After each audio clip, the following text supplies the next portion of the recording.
Hey there, it's Visceral Plays, and I'm just going to do a quick unscripted life update, what I've been up to. First of all, I hosted my first movie night at my place, which was great. We had about 13 folks come through, and I was a little worried because there wasn't enough couch space, but it all turned out good. I had these little exercise pads on the floor, kind of in front of the couch, and we had a bunch of blankets, and it all worked out. So something I'm going to try to do, I guess philosophically, is to shift from a living to work to a working to live kind of mindset. I enjoy lots of things about work, especially using your brain creatively to solve problems. But, at the end of the day, when you look back on your life, I think it's going to be about what memories you make, who you spend your time with, and those moments that count. So I really am trying to prioritize my health by exercising more. I'm so out of shape that I actually filmed this a little bit earlier, but I could hear myself mouth breathing the whole time. So I'm trying not to do that this time. I've been playing pickleball lately and it's been super fun. I prefer indoors because it's perfectly lit and there's no wind to deal with. I think maybe if I get a little more advanced, then I'll be more comfortable playing outdoors. So that's been really good. I really need to work on my cardio or just my physical fitness in general. I feel like every time I exercise a lot and I finally start peaking or becoming more physically fit, I get a cold and then it kind of knocks me back down to zero. So I am trying to rebuild again. Other things in life, I finally filed my taxes right in the nick of time, which is good, and I will be getting a bit of a refund this year. I'm going to try to be responsible and just put that in my high yield savings account. One day I should probably talk about what my life was like before. I've talked about this before, which is social comparison, and usually when you compare yourself socially, you compare yourself to your peers, not to the Queen of England or, I don't know, Britney Spears or whatever famous person. You usually compare yourself with the people you interact with most. When I talk about things, I always think of it as there's always going to be a lot of people way more wealthy than you are and a lot of people way less wealthy than you are. And I never mean to, present one way or the other. I just kind of have the frame of reference of the people who are surrounding me.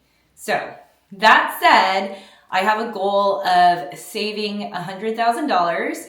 So right now, I think I have just a little over 20K, and my goal is going to be to reach 100K before I buy something big that I really want.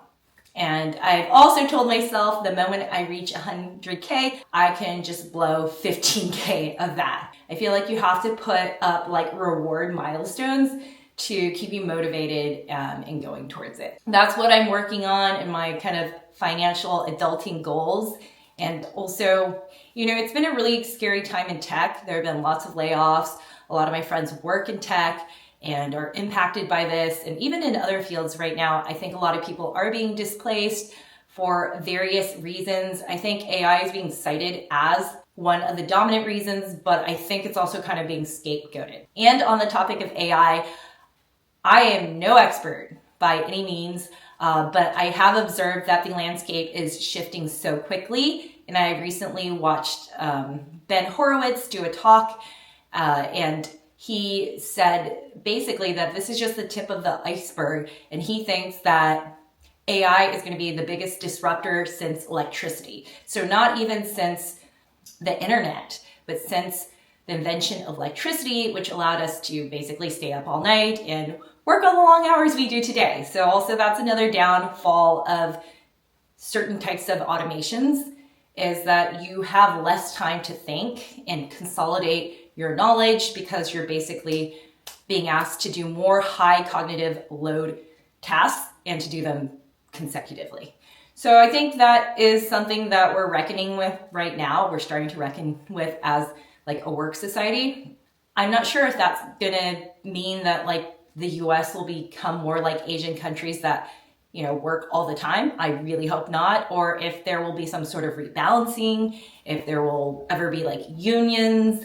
I think the landscape of work is just going to change a ton. And I do believe Ben Horowitz in his prediction that like we haven't even seen the true disruption of AI yet.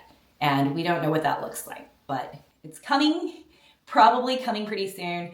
And I'm excited about it.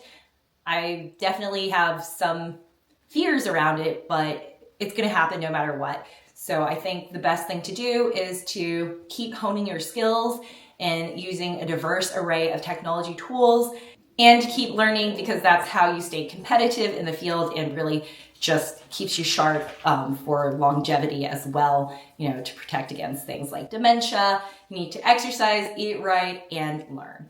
Anyways, those are just the top of mind thoughts at this moment. I will catch you in the next video. So until then, bye.